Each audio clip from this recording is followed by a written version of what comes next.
Yes. So it looks like we're on video number 3 here. Um, this design series I'm trying to make uh, just beneficial to a lot of you that are asking good questions. So I was going to skip around here, but I think that power goals and budget and when to add sensors are actually two and they're one and the same. So I'm going to go over that one right now because I think that's the most critical. So when you're going to evaluate your configuration, and we know your budget probably has to be a little bit flexible because let's be honest, prices are going up like crazy due to inflation. Uh, so let's talk about power goals versus budget and where I bring people as far as like their overall vehicle design. Um, in a FD-RX-7 on Haltech, you can run Wasted Spark on a factory configuration. That I've tested up well beyond 460 wheel horsepower. The safety margin that I would want to leave is a car that runs about 410 horsepower, 425 horsepower peak, two wheels. And that would be one way to save a little bit of money. You don't need to have ignition 1As if you're only aiming for about 400 horsepower. Um, in that same thing, in that same stroke, spark plugs are very important. You do not need race plugs at all until you're well into the 475 plus horsepower range. Now, do I still recommend them? Absolutely. The engine runs cleaner, there's less electric magnetic interference, noise, EMI. So that is a huge. Oh man, my camera's. I'm sorry, guys. Hopefully that fixed that. Um, there's a huge benefit of having uh, a race plug an engine. So the OEM plugs, the BUR9 EQs, if you ran all four of those, they're going to likely last between 5 and 8,000 miles on a properly tuned engine setup. They'll be a little black if you have the wrong configuration as far as wideband goes, and I'm compensating heavy to be safe on something. But generally speaking, they'll last about 5 to 8,000 miles. The BUR 9s are pretty much, I would cut them right at 450 horsepower. Anything more than that, let's say 450, 475, get rid of them. Um, the Denso IRE 01, that whole lineup. So there's the 35, the 34, the 32, the 31, and the 29.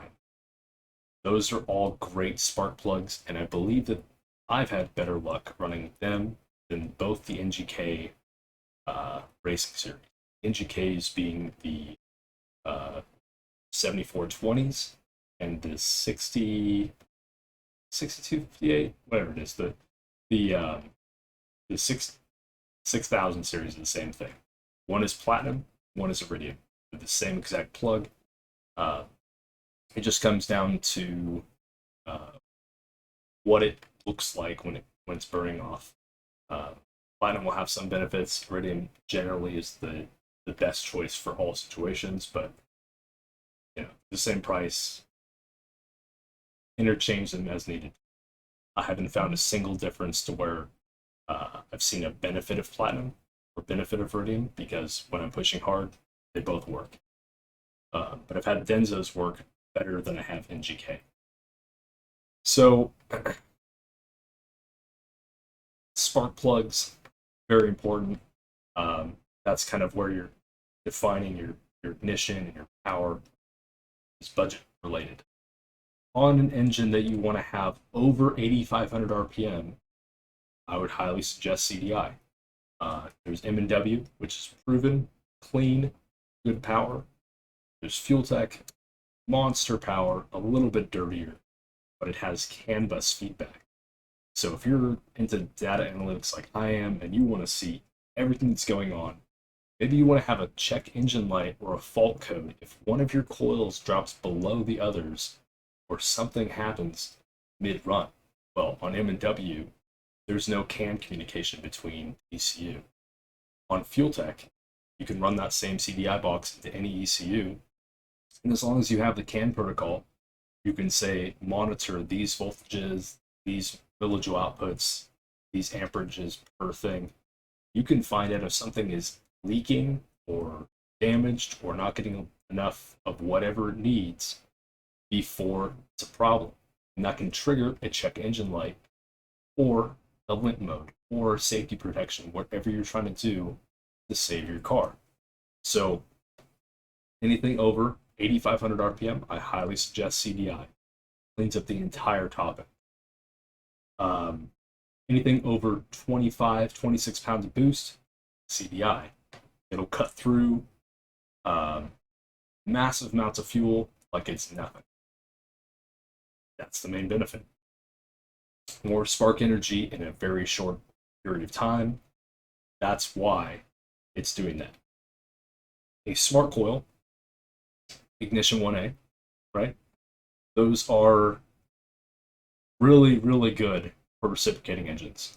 But on a rotary engine, we have half the duration to do our fuel, to do our spark. And when we have this big charge time needed to get 105 millijoules or 108, or some claim, MSD claims like 180,